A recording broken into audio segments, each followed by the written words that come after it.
Si Jeremiah Gray nga ay muling magbabalik sa Barangay Ginebra sa darating na PBA season.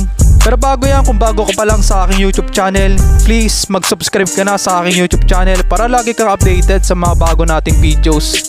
Si Jeremiah Gray nga ay nakasit na ang pagbabalik niya sa kupunan ng Barangay Ginebra matapos ngang itong magtamo ng ACL injury sa PBA tour nila laban sa NLEX. Si Jeremiah Gray nga ay nagsisimula na mag-ensayo bilang paghahanda sa PBA 48 season. Kinumpirma yan ng coach ng Barangay Ginebra na si Coach Tim Cone. Anya ni Coach Tim Cone, excited na nga si Coach Tim Cone dito sa pagbabalik ni Jeremiah Gray. Kung matatandaan, isa nga si Jeremiah Gray sa naging parte ng kampeonato nila laban sa guest team na Bay Area Dragons.